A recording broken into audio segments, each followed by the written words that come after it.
ومنهم من يقول ربنا آتنا في الدنيا حسنة وفي الآخرة حسنة ربنا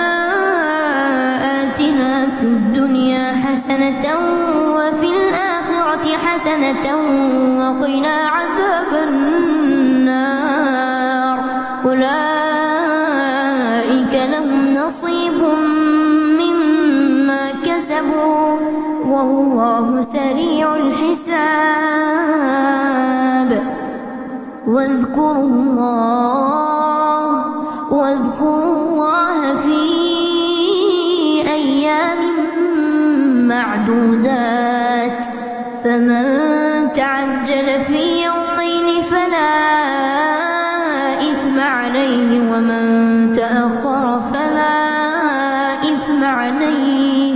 لمن اتقى واتقوا الله واعلموا أنكم إليه تحشرون ومن الناس من يعجبك قوله في الحياة الدنيا ويشهد الله على ما في قلبه وهو ألد الخصام وإذا تولى سعى في الأرض ليفسد فيها ويهلك الحرث والنسل والله لا يحب الفساد وإذا قيل له اتق الله أخذته العزة بالإثم فحسبه جهنم ولبئس المهاد ومن الناس من يشري نفسه ابتغاء مرضات الله والله رؤوف بالعباد يا أيها الذين آمنوا ادخلوا في السلم كافة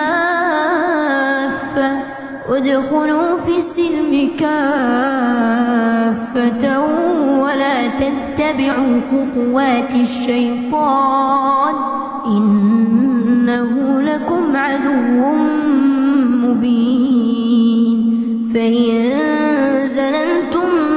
من بعد ما جاءتكم البينات فاعلموا أن الله عزيز حكيم هل ينظرون إلا أن يأتيهم الله في ظلل من الغمام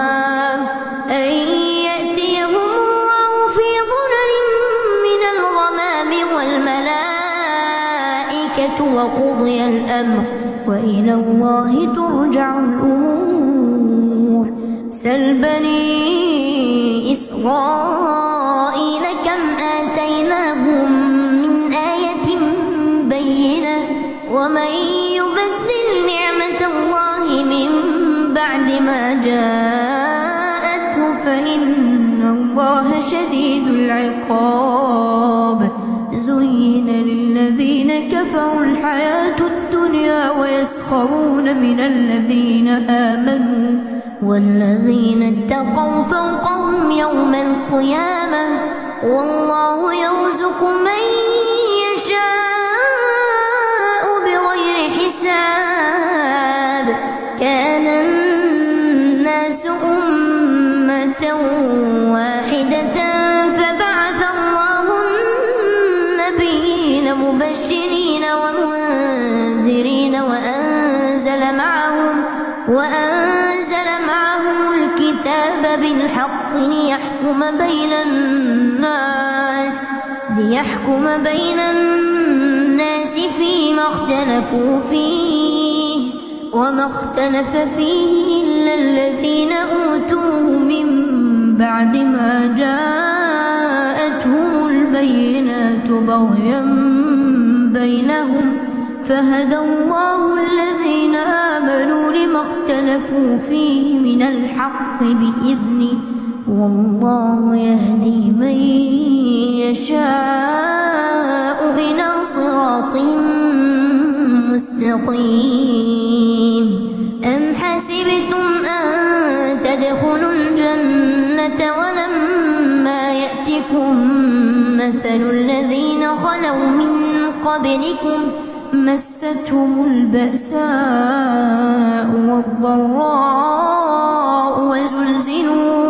وزلزلوا حتى يقول الرسول والذين آمنوا معه متى نصر الله ألا إن نصر الله قريب يسألونك ماذا ينفقون قل ما أنفقتم من خير فللوالدين والأقربين واليتامى والمساكين وابن السبيل وما تفعلوا من خير فإن الله به عليم كتب عليكم القتال وهو كره لكم وعسى أن تكرهوا شيئا وهو خير لكم وعسى أن تحبوا شيئا وهو شر لكم والله يعلم وأنتم لا تعلمون يسألونك عن الشهر الحرام قتال فيه قل قتال فيه كبير وصد عن سبيل الله وكفر به والمسجد الحرام وإخراج أهله منه أكبر عند الله والفتنة أكبر من القتل ولا يزالون يقاتلونكم حتى يردوكم عن دينكم إن استطاعوا ومن يرتد منكم عن دينه فيمت وهو كافر فأولئك حبطت أعمالهم في الدنيا والآخرة وأولئك أصحاب النار هم فيها خالدون إن الذين آمنوا والذين هاجروا وجاهدوا في سبيل الله أولئك يرجون رحمة الله والله غفور رحيم يسألونك عن الخمر والميسر قل فيهما إثم كبير ومنافع للناس وإثمهما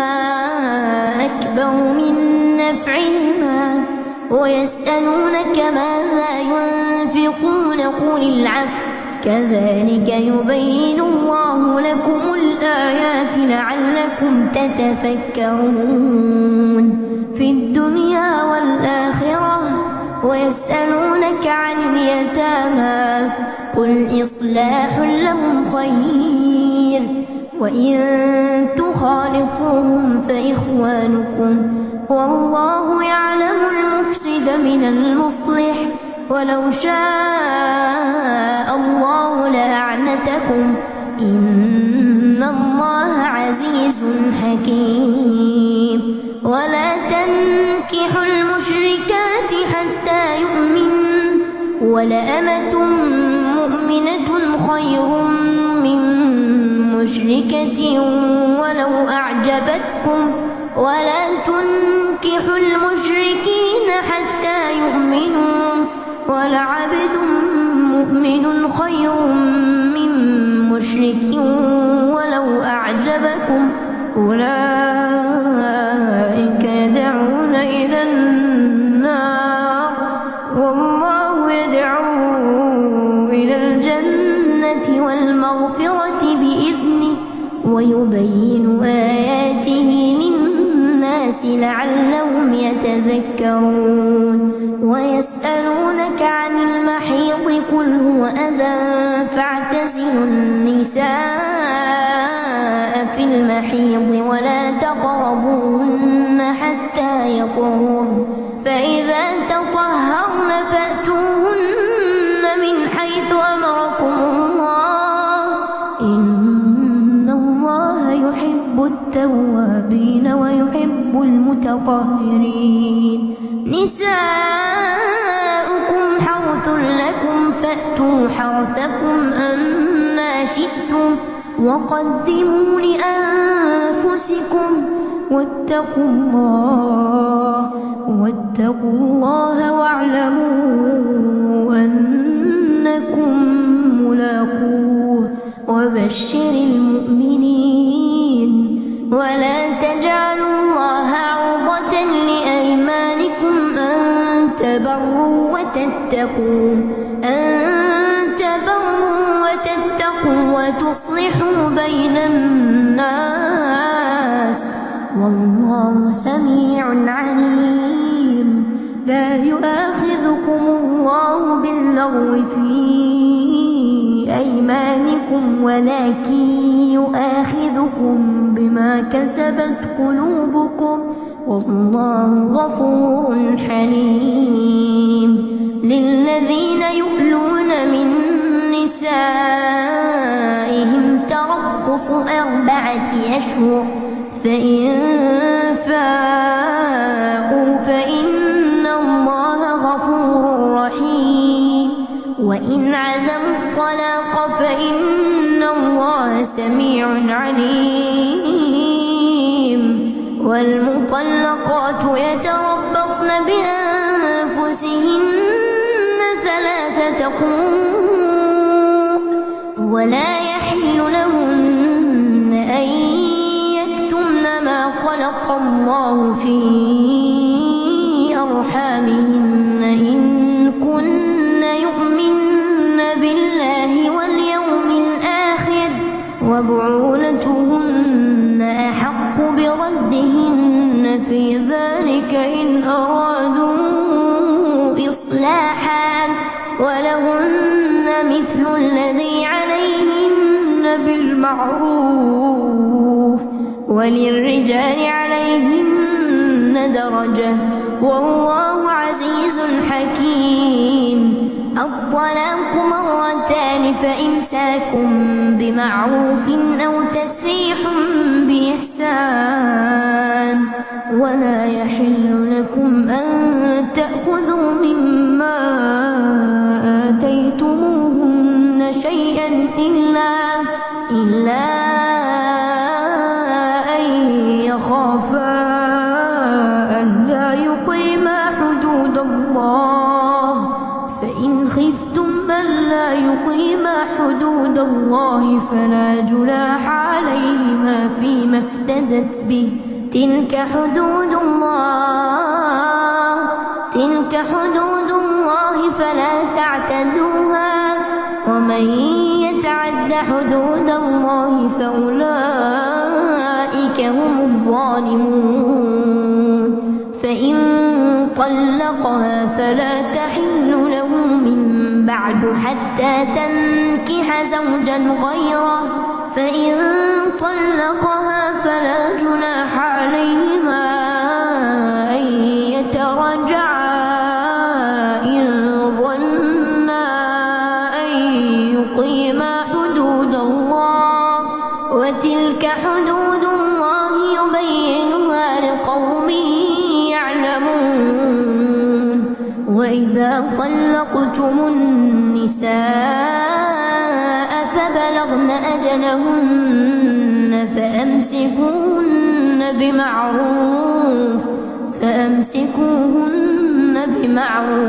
أو سرحوهن بمعروف ولا تمسكوهن ضرارا لتعتدوا ومن يفعل ذلك فقد ظلم نفسه. ولا تتخذوا آيات الله هزوا واذكروا نعمة الله عليكم وما أنزل عليكم من الكتاب والحكمة يعظكم به واتقوا الله واعلموا أن الله بكل شيء عليم. وإذا طلقتم النساء بلغن أجلهن فلا تعضلوهن أن ينكحن أزواجهن إذا تراضوا بينهم بالمعروف، ذلك يوعظ به من كان منكم يؤمن بالله واليوم الآخر، ذلكم أزكى لكم وأطهر، والله يعلم وأنتم لا تعلمون. والوالدات يرضعن أولادهن حولين كاملين لمن أراد أن يتم الرضاعة، وعلى المولود له رزقهن وكسوتهن بالمعروف، لا تكلف نفس إلا وسعها، لا تضار والدة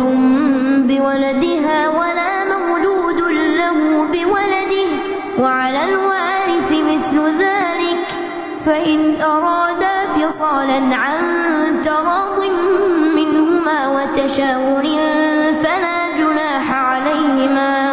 وإن أردتم أن تسترضعوا أولادكم فلا جناح عليكم إذا سلمتم ما آتيتم بالمعروف، واتقوا الله واعلموا أن الله بما تعملون بصير. والذين يتوفون منكم ويذرون أزواجا يتربصن بأنفسهن 4 أشهر وعشرا، فإذا بلغن أجلهن فلا جناح عليكم فيما فعلن في أنفسهن بالمعروف، والله بما تعملون خبير. ولا جناح عليكم فيما عرضتم به من خطبة النساء أو أكننتم في أنفسكم، علم الله أنكم ستذكرونهن ولكن لا تواعدوهن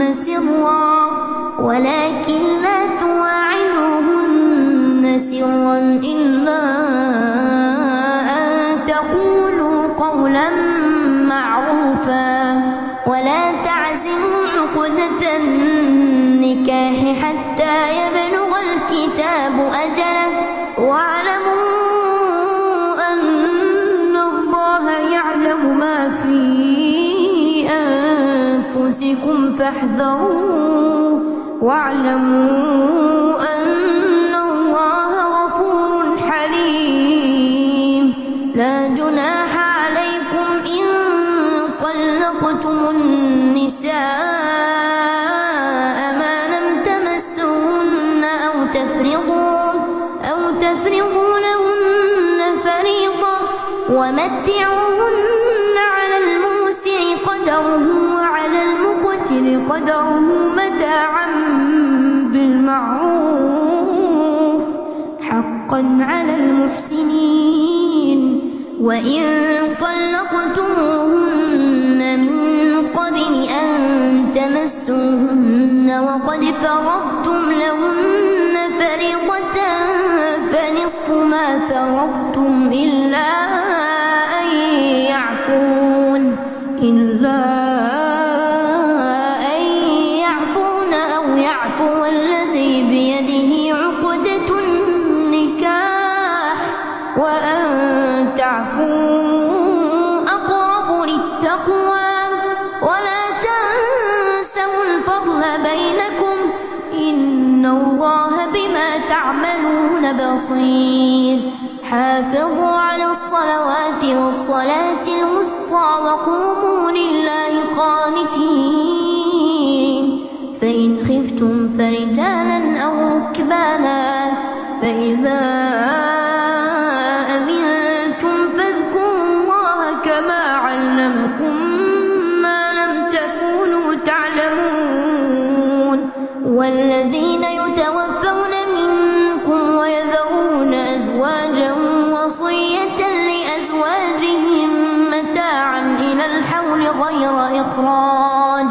فإن خرجن فلا جناح عليكم فيما فعلن في أنفسهن من معروف، والله عزيز حكيم. وللمطلقات متاع بالمعروف حقا على المتقين، كذلك يبين الله لكم آياته لعلكم تعقلون. ألم تر إلى الذين خرجوا من ديارهم وهم ألوف حذر الموت فقال لهم الله موتوا ثم أحياهم، إن الله لذو فضل على الناس، إن الله لذو فضل على الناس ولكن أكثر الناس لا يشكرون. وقاتلوا في سبيل الله واعلموا أن الله سميع عليم. من ذا الذي يقرض الله قرضا حسنا فيضاعفه له أضعافا كثيرة، والله يقبض ويبسط وإليه ترجعون. ألم تر إلى الملأ من بني إسرائيل من بعد موسى إذ قالوا لنبي له ابعث لنا ملكا نقاتل في سبيل الله، قال هل عسيتم إن كتب عليكم القتال ألا تقاتلوا؟ قالوا وما لنا ألا نقاتل في سبيل الله وقد أخرجنا من ديارنا وأبنائنا، فلما كتب عليهم القتال تولوا إلا قليلا منهم، والله عليم بالظالمين. وقال لهم نبيهم إن الله قد بعث لكم طالوت ملكا،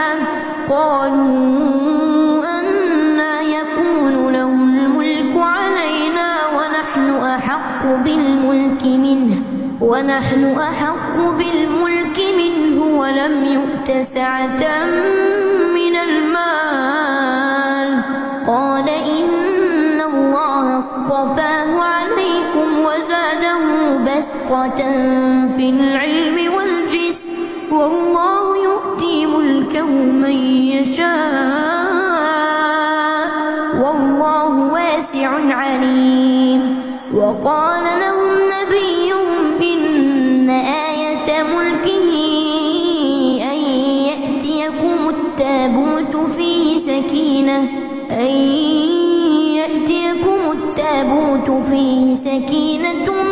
من ربكم وبقية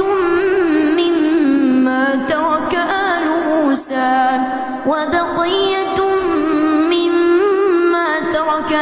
موسى وآل هارون تحمله الملائكة،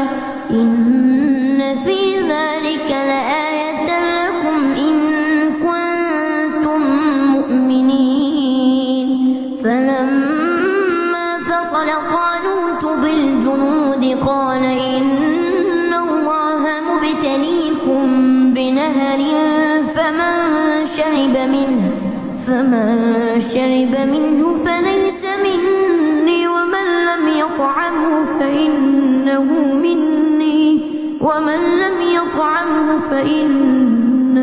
مني إلا من اغترف غرفة بيده فشربوا منه إلا قليلا منهم، فلما جاوزه هو والذين آمنوا معه قالوا لا طاقة لنا اليوم بجالوت وجنوده، قال الذين يظنون أنهم ملاقو الله كم من فئة قليلة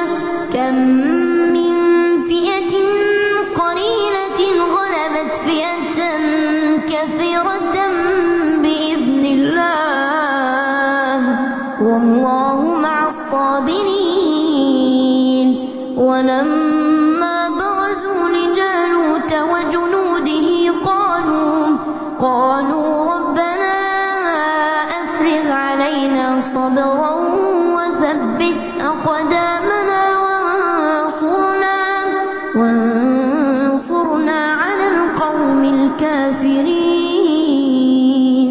فهزموهم بإذن الله وقتل داود جالوت وآتاه الله الملك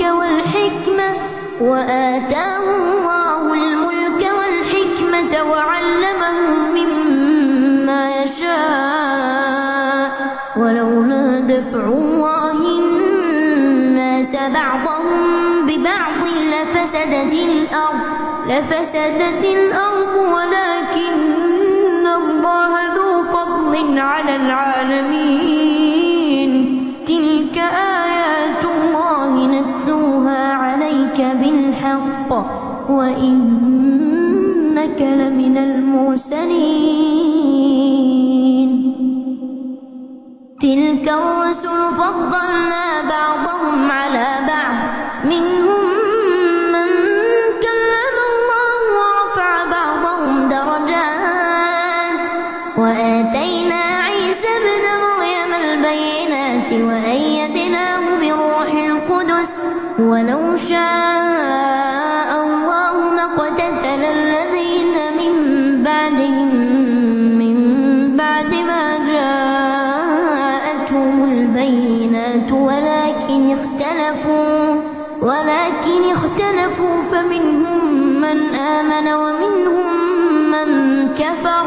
ولو شاء الله ما اقتتلوا ولكن الله يفعل ما يريد. يا أيها الذين آمنوا أنفقوا مما رزقناكم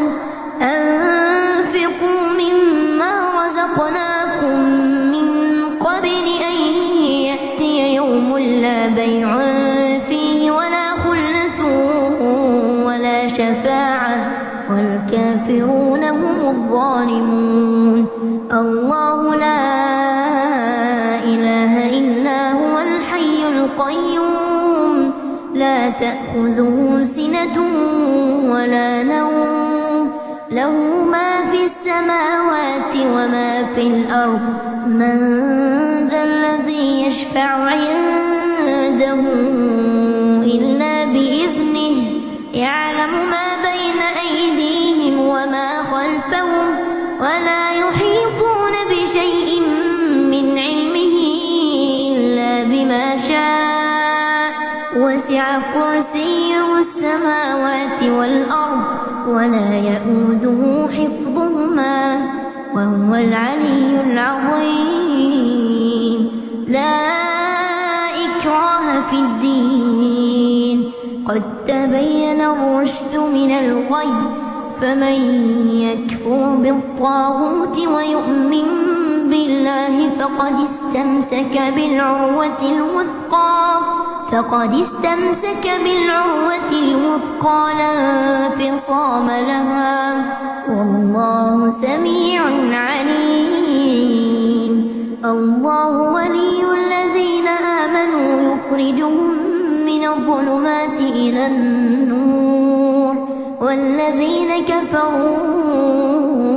أولياؤهم الطاغوت يخرجونهم من النور إلى الظلمات أولئك أصحاب النار هم فيها خالدون.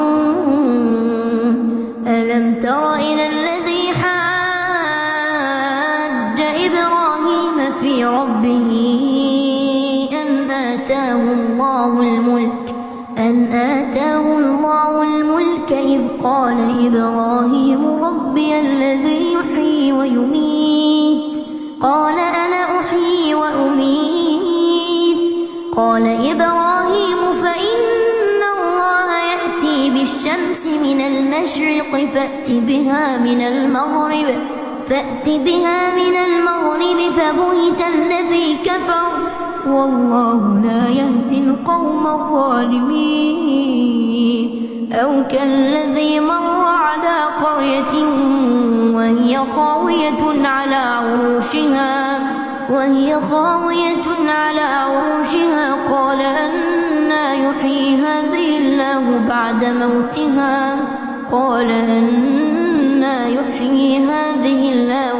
موتها فأماته الله 100 عام ثم بعثه قال كم لبثت؟ قال لبثت يوما أو بعض يوم قال بل لبثت 100 عام فانظر إلى طعامك وشرابك لم يتسنه وانظر إلى حمارك ولنجعلك آية للناس وانظر إلى العظام كيف ننشزها ثم نكسوها لحما فلما تبين له قال أعلم أن الله على كل شيء قدير. وإذ قال إبراهيم رب أرني كيف تحيي الموتى قال أولم تؤمن قال بلى ولكن ليطمئن قلبي قال فخذ 4 من الطير فصرهن إليك ثم اجعل على كل جبل منهن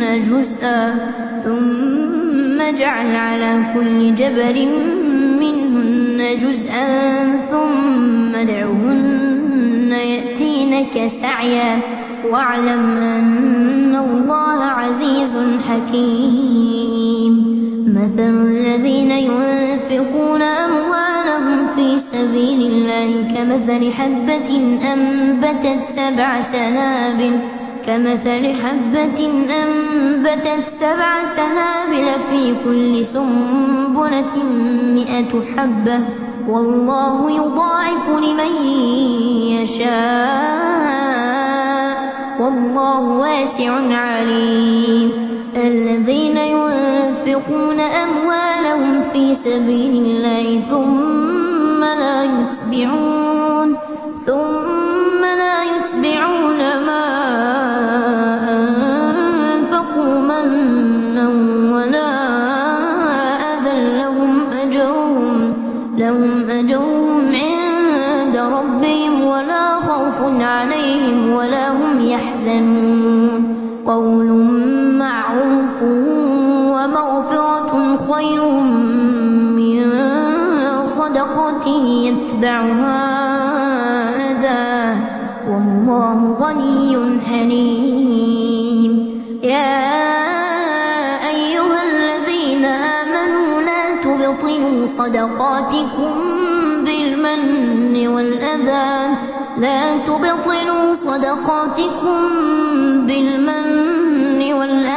كالذي ينفق ماله رئاء الناس ولا يؤمن بالله واليوم الآخر فمثله كمثل صفوان عليه تراب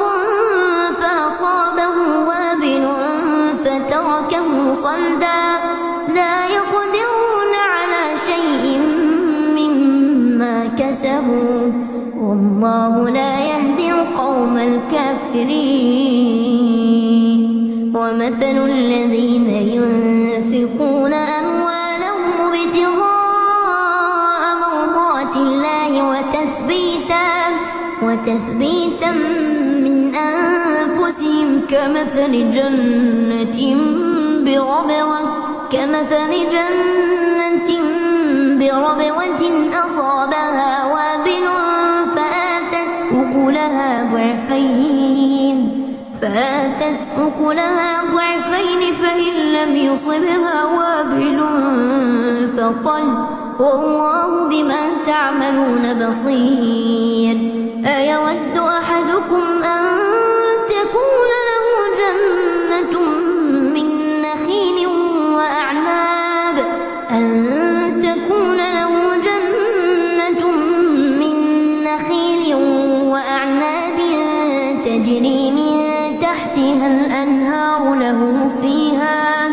له فيها من كل الثمرات وأصابه الكبر وله ذرية ضعفاء فأصابها إعصار فيه نار فاحترقت كذلك يبين الله لكم الآيات لعلكم تتفكرون يا أيها الذين آمنوا أنفقوا من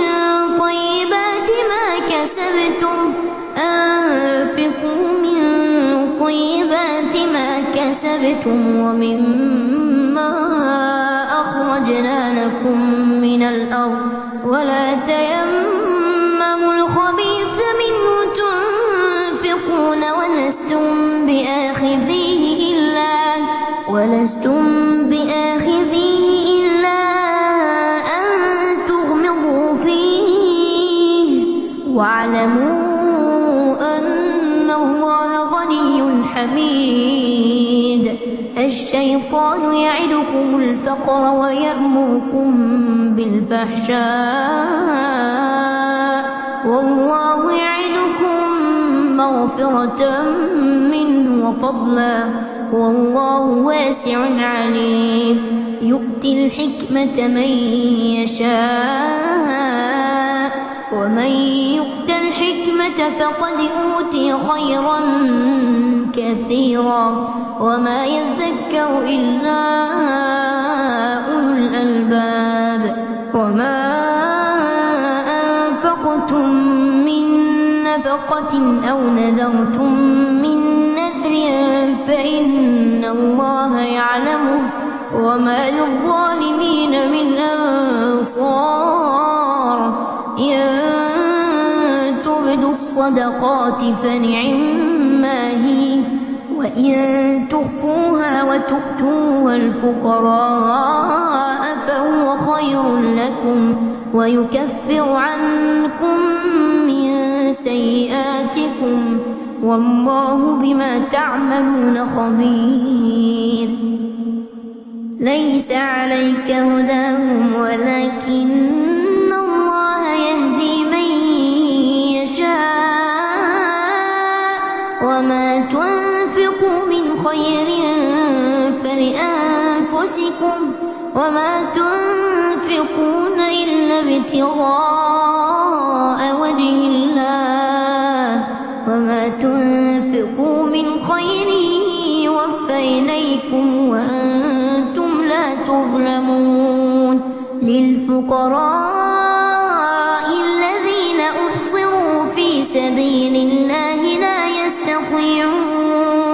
لا يستطيعون ضربا في الأرض يحسبهم الجاهل أغنياء من التعفف تعرفهم بسيماهم لا يسألون الناس إلحافا وما تنفقوا من خير فإن الله به عليم الذين ينفقون أموالهم بالليل والنهار سرا وعلانية فلهم أجرهم عند ربهم ولا خوف عليهم ولا هم يحزنون الذين يأكلون الربا لا يقومون إلا كما يقوم الذي يتخبطه الشيطان من المس ذلك بأنهم قالوا إنما البيع مثل الربا وأحل الله البيع وحرم الربا فمن جاءه موعظة من ربه فانتهى فله ما سلف وأمره إلى الله ومن عاد فأولئك أصحاب النار هم فيها خالدون يمحق الله الربا ويربي الصدقات والله لا يحب كل كفار أثيم إن الذين آمنوا وعملوا الصالحات وأقاموا الصلاة وآتوا الزكاة لهم أجرهم عند ربهم ولا خوف عليهم ولا هم يحزنون. يا أيها الذين آمنوا اتقوا الله وذروا ما بقي من الربا إن كنتم مؤمنين،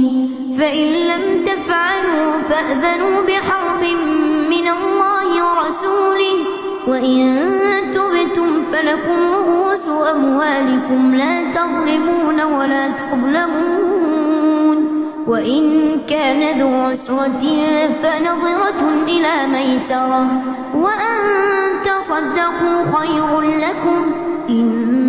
كنتم تعلمون. اتقوا يوما ترجعون فيه إلى الله ثم توفى كل نفس ما كسبت وهم لا يظلمون. يا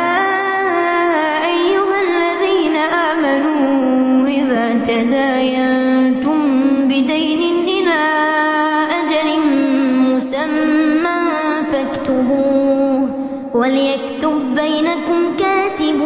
بالعدل ولا يأب كاتب أن يكتب كما علمه الله، فليكتب وليملل الذي عليه الحق وليتق الله ربه ولا يبخس منه شيئا، فإن كان الذي عليه الحق سفيها أو ضعيفا أو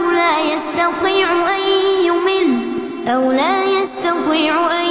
يمل هو فليملل وليه بالعدل، واستشهدوا شهيدين من رجالكم، فإن لم يكونا رجلين فرجل وامرأتان ممن ترضون من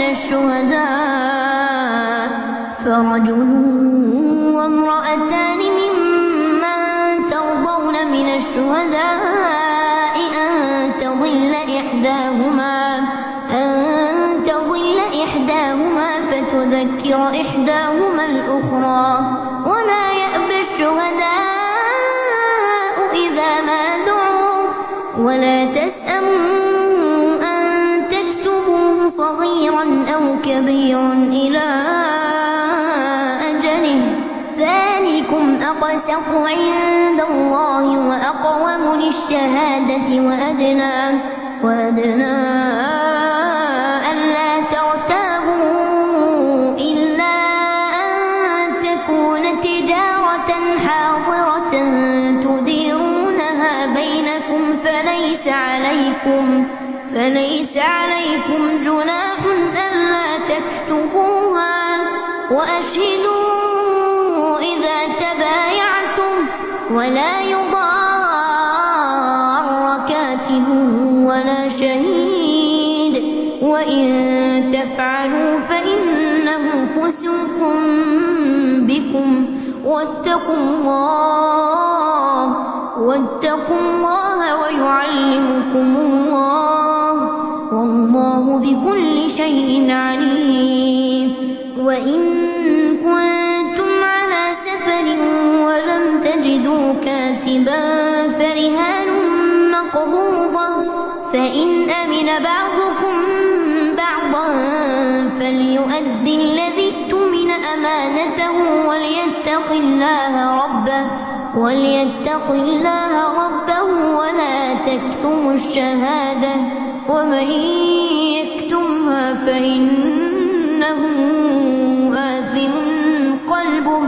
والله بما تعملون عليم. لله ما في السماوات وما في الأرض، وإن تبدوا ما في أنفسكم أو تخفوه يحاسبكم به الله، فيغفر لمن يشاء ويعذب من يشاء،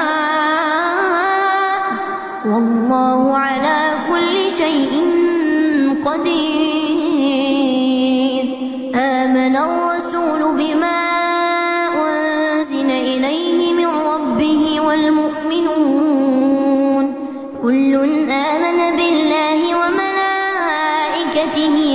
كتبه ورسله لا نفرق بين أحد من رسله